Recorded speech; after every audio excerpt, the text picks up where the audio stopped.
வணக்கம் நண்பர்களே, welcome to my channel CCF உங்கள் cricket with mister cocktail furious. So இப்போ நம்ம டிஸ்கஸ் பண்ண போற topic India versus Pakistan 2024 T20 world cup மேட்சை பத்தி தான் மக்களே. ஸோ மேட்ச் நடந்து முடிஞ்சிருச்சு and must win game for India. அதுல எந்த டவுட்டுமே கிடையாது. அண்ட் இந்தியா இந்த மேட்ச்ல 6 விக்கெட்ஸ் வித்தியாசத்துல இன்ஃபேக்ட் கம்ஃபர்டபுளா வின் பண்ணிட்டாங்கன்னு தான் சொல்ல முடியும். எஸ், நிறைய பேர் கேட்கலாம் கொஞ்சம் ரன் ரேட் புஷ் பண்ணிருக்கலாமா, ஏன்னா இந்தியா வந்து பாத்தீங்கன்னா படுதோல்வி அடைஞ்சாங்க அகேன்ஸ்ட் நியூசிலாந்து. சோ அதனால ரன் ரேட் பயங்கரமா அடி வாங்கிடுச்சு, அதுல எந்த டவுட்டுமே கிடையாது. டெஃபினட்டா இந்தியா வந்து பாத்தீங்கன்னா இந்த ஒரு பர்டிகுலர் டார்கெட் 105 டார்கெட்லாம் வந்து பாத்தீங்கன்னா தே குட் ஹவ் புஷ்ட், அதுல எந்த டவுட்டுமே கிடையாது. பட் அன்பார்ச்சுனேட்லி அவங்களோட ஓபனர்ஸ் வந்து பாத்தீங்கன்னா ஒரு பிரிஸ்கான ஸ்டார்ட் கொடுக்க முடியல. பிளஸ் ஸ்மிருதி மந்தனா வேற ஏர்லியர் அவுட் ஆயிட்டாங்க. சோ அவங்க அவுட் ஆகும் போதே தெரிஞ்சது ஓகே இந்தியா முதல்ல வின்னுக்கு தான் போவாங்க, அதுக்கப்புறம் ரன் ரேட்டை பத்தி யோசிப்பாங்கன்னு சொல்லிட்டு எக்ஸாக்ட்லி அதான் நடந்துச்சு. அண்ட் இன்னொரு விஷயம் என்னன்னு பாத்தீங்கன்னா, நீங்க நினைக்கிற மாதிரி இது ஒரு பிளாட் விக்கெட்ஸ் கிடையாது. துபாயா இருக்கட்டும் இல்ல ஷார்ஜாவா இருக்கட்டும் எல்லாமே வந்து பாத்தீங்கன்னா கொஞ்சம் ஸ்லோ விக்கெட்ஸ். ஸோ ஸ்லோ விக்கெட்ஸ்னும் போது நீங்க பயங்கரமா அடிக்க போறேன்னு சொல்லிட்டு விக்கெட்ஸ் டக்குன்னு விடவும் வாய்ப்புகள் நிறைய இருக்கு. ஸோ இந்தியா வந்து என்ன நினைச்சாங்கன்னா they don't want to take risk. Unless openers கொஞ்சம் நல்ல ஒரு ஸ்டார்ட் கொடுத்திருந்தாங்கன்னா மேபி ஒரு 16 overs 15 overs இந்த கேமை முடிச்சிருக்கலாம். பட் சின்ஸ் ஸ்மிருதி மந்தனா சீக்கிரமா அவுட் ஆனதுனால they had that no other option. கொஞ்சம் ஸ்டே பண்ணி விளையாட வேண்டிய ஒரு சிச்சுவேஷன் வந்து அமைஞ்சது. Anyway India will be happy with this win, அதுல எந்த டவுட்டுமே கிடையாது. அண்ட் பாகிஸ்தான் பொறுத்தவரைக்கும் எஸ் அவங்க வந்து நல்ல ஃபைட் கொடுத்தாங்க. ஃபாத்திமாவோட கேப்டன்ஷிப் வந்து பாத்தீங்கன்னா ரொம்பவே இன்ஸ்பைரிங்கா இருக்கு. போன மேட்ச் ஸ்ரீலங்காவோட வின் பண்ணாங்க, இந்த மேட்சும் பாத்தீங்கன்னா கொஞ்சம் டஃப் கொடுத்தாங்க.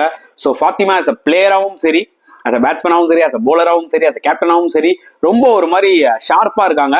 ஸோ கண்டிப்பா ஃபியூச்சர்ல அவங்க ஒரு நல்ல ஒரு கேப்டனா வருவாங்க பாகிஸ்தானுக்கு, அதுல எந்த டவுட்டுமே கிடையாது.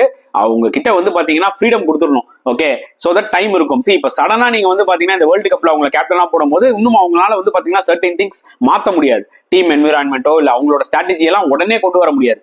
கொஞ்சம் டைம் வேணும். மேபி இந்த வேர்ல்டு கப்புக்கு அப்புறம் பாத்தீங்கன்னா ஒரு 1 year அவங்க கேப்டன் பண்றாங்கன்னு வச்சுக்கோங்களேன் ஃபார் பாகிஸ்தான், டெஃபினட்டா அவங்களோட ஃபுல் கிரெடென்ஷியல்ஸ் நம்மளுக்கு தெரிஞ்சிடும். பட் பார்த்தவருக்கும் பாத்தீங்கன்னா ஐ திங்க் பாகிஸ்தான் உமன்ஸ் கிரிக்கெட்ல வந்து பாத்தீங்கன்னா they have found out a very good captain Fathima, அதுல எந்த டவுட்டுமே கிடையாது. So good toss to win for Pakistan நான் கண்டிப்பா சொல்லுவேன். ஏன்னா இந்த மாதிரி ஒரு ஸ்லோ விக்கெட்ஸ்ல டாஸ் வின் பண்ணி பேட்டிங் ஆடுறதா பெஸ்ட். உமன்ஸ் கிரிக்கெட்ல நம்ம கிளியரா பார்த்திருக்கோம். ஸ்லோ விக்கெட்ஸ்ல பேட்டிங் ஆடுற டீம் தான் வின் பண்ணும், ஃபர்ஸ்ட் பேட்டிங் ஆடுற டீம் தான். ஏன்னா ஒரு 120 130 அடிச்சிட்டாலே இந்த மாதிரி ஸ்லோ விக்கெட்ஸ்ல அவங்க சேஸ் பண்றதுக்கு கொஞ்சம் கஷ்டப்படுவாங்க. ஏன்னா எல்லா பிளேஸும் பிக் ஹிட்டர்ஸா இருக்க போறது இல்ல, புரியுதா உங்களுக்கு? So it's going to be really difficult. அந்த வகையில வந்து பாத்தீங்கன்னா பாகிஸ்தான் மேபி ஒரு 120 ஒரு 130 கிட்ட கொஞ்சம் ஸ்கோர் பண்ணியிருந்தாங்கன்னா மேபி இன்னும் கொஞ்சம் டஃப் கொடுத்துருக்கலாம் இந்தியாக்கு. ஐ டோன்ட் திங்க் ஸோ 130 அவங்க அடிச்சிருந்தாங்கன்னா it won't be easy for India இந்த மாதிரி ஒரு விக்கெட்ல. ஸோ 105 வந்து பாத்தீங்கன்னா ஆப்வியஸ்லி இந்தியா அதை சேஸ் பண்ணிடுவாங்கன்ற ஒரு நம்பிக்கை எனக்கு இருந்துச்சு. ஏன்னா பாகிஸ்தானோட போலிங்ல வந்து பாத்தீங்கன்னா அந்த அளவுக்கு ஒரு பெரிய வெனாம் கிடையாது. ஈவன் நீங்க ஸ்ரீலங்கா கூட எடுத்துக்கோங்களேன், அந்த டீம் கிட்ட கூட ஒரு சின்ன வெனாம் இருக்கு. பட் பாகிஸ்தான் கிட்ட நீங்க நினைக்கிற மாதிரி எல்லாம் பெருசா பயமுத்துற அளவுக்கு எல்லாம் போலர்ஸ் யாருமே கிடையாது. ஃபாத்திமா நியூ பால்ல சூப்பரா போட்டாங்க தவிர மத்த ஸ்பின்னர்ஸ் எல்லாம் கொஞ்சம் சுமாரா தான் போட்டாங்க. சோ அந்த வகையில வந்து 105 அடிச்சாங்க. அதுக்கு முக்கியமான காரணம் நிதாதர். ஒரு ஸ்டேஜ்ல 85 தான் அடிப்பாங்க போல இருக்கு பாகிஸ்தான் மாதிரி நான் நினைச்சேன். பட் நிதாதர் அவங்களோட எக்ஸ்பீரியன்ஸ் யூஸ் பண்ணி ஒரு 29 ரன்ஸ் அடிச்சாங்க. ஸோ அதனால ஃபாத்திமா வந்து டக்குன்னு ஒரு 2-3 பவுண்டரி அடிச்சாங்க. அதனாலதான் அவங்களால அந்த 105 அடிக்க முடிஞ்சது. இந்தியன் போலர்ஸ்க்கு கண்டிப்பா கிரெடிட் கொடுத்தாகணும். பிக் ஆஃப் த போலர்ஸ் எடுத்துக்கிட்டீங்கன்னா அருந்ததி ரெட்டி ஃபேண்டாஸ்டிக்கா போட்டு 3 விக்கெட் எடுத்தாங்க. ஸ்ரேயா பட்டேல் சூப்பரா போட்டு 2 விக்கெட்ஸ் எடுத்தாங்க. இன்ஃபேக்ட் எல்லா போலர்ஸுமே எக்கனாமிக்கலா தான் போட்டாங்க, எந்த டவுட்டுமே இல்ல. பிளஸ் பூஜா வஸ்திராகர் இந்த மேட்ச்ல இல்ல டியூ டு இன்ஜுரி, அதனால சஞ்சனா இந்த மேட்ச்ல விளையாடினாங்க. அவங்களோட முதல் வேர்ல்ட் கப் மேட்ச் இது. சோ என்னதான் இந்தியன் உமன்ஸ் சூப்பரா போலிங் போட்டாலுமே ஃபீல்டிங் ஒரு மிகப்பெரிய கன்சர்னா இருக்குங்க. Ground fielding okay, but Asha Sobhana 2 sitter அந்த மாதிரி ஒரு பழமான கேட்ச் வரவே வராது. சீரியஸா இது ஒரு மிகப்பெரிய ப்ராப்ளம் உமன்ஸ் கிரிக்கெட்ல. ஏன்னா உங்களால நார்மலா ஒரு பழமான கேட்ச் எடுக்க முடியலன்னு வச்சுக்கோங்களேன், நீங்க எவ்வளவு பெரிய போலரா வேணா இருங்க, எவ்வளவு பெரிய பேட்ஸ்மேனா இருங்க, நீங்க வந்து டிசர்வ் டு பி இந்த 11 கிடையவே கிடையாதுங்க. சீரியஸா நான் சொல்லுவேன். ஏன்னா இதுக்கு மேலாம் ஈஸியா வராதுங்க. 2 முறை, ஒரு முறை தப்பு பண்ணிட்டீங்க, 2வது முறையும் அந்த ஈஸியான கேட்சை விடுறீங்கன்னா இதெல்லாம் அன்அக்செப்டபிள். ஓகே, இது பாகிஸ்தானா போயிடுச்சு. ஒரு குரூஷியல் மேட்ச், ஒரு நாக் அவுட் மேட்ச் ஆஸ்திரேலியாவோட விளையாடும் போது அவங்களுக்கு இந்த மாதிரி ஒரு சான்ஸ் கொடுத்தீங்கன்னா கேமே எடுத்துட்டு போயிடுவாங்க. சோ இந்தியாவோட ஃபீல்டிங் நிஜமாவே ஒரு மிகப்பெரிய கன்சர்னா இருக்கு. அருந்ததி ரெட்டி பாவம் ஆக்சுவலா உயிரை கொடுத்து போலிங் போட்டுன்னு இருக்காங்க. அவங்களே வந்து விக்கெட் எடுக்கணும்னு போட்டுட்டு இருக்காங்க. அப்படின்னும் போது ஃபீல்டர் சப்போர்ட் பண்ணணும் இல்லையா? ஏதோ கஷ்டமான கேட்சா இருந்தா ஓகே, கையில வந்து விழுற கேட்ச் எல்லாம் விடுறதெல்லாம் அன்அக்செப்டபிள்ங்க. அது ஒரு மிகப்பெரிய கன்சர்ன். இது எப்படி இந்தியா மாத்துவாங்கன்னு எனக்கு தெரியல. இந்தியா ஓவராலாவே வந்து பார்க்கும்போது இல்ல இந்த ஒரு டோர்னமெண்ட்டுக்கு ப்ரிப்பேர்டா வந்திருக்காங்களான்ற மாதிரியே ஒரு கொஸ்டினபிளா இருக்குன்றதா உண்மையான ஒரு விஷயம். நெவர்தெல்லஸ் 105 ஆல் அவுட் பண்ணிட்டாங்க. அண்ட் பேட்டிங் வைஸ் எடுத்துக்கிட்டீங்கன்னா ஏற்கனவே சொன்ன மாதிரி லைக் ரன் ரேட்டுக்கு விளையாடுவாங்களான்ற மாதிரி பார்த்தோம். பட் ஃபர்ஸ்ட் 6 overs பாகிஸ்தான் சூப்பரா போட்டாங்க. ஜஸ்ட் 24 ரன்ஸோ 25 ரன்ஸோ தான் இந்தியானால அடிக்க முடிஞ்சது. ஸ்மிருதி மந்தனா ரொம்ப ஸ்ட்ரகிள் ஆனாங்க இந்த விக்கெட்ல டைம் பண்றதுக்கு. அவங்களும் ஒரு soft dismissal, 2 match 2 failure. And Shafali Verma stay பண்ணாங்க. பட் பரவாயில்ல, அவங்களை நான் அப்ரிஷியேட் பண்ணுவேன். அந்த அளவுக்கு இனிஷியலா அடிக்க முடியலனாலும் ஸ்டே பண்ணி ஒரு குரூஷியல் 34 33 ரன்ஸ் அடிச்சு கொடுத்துட்டு போனாங்க.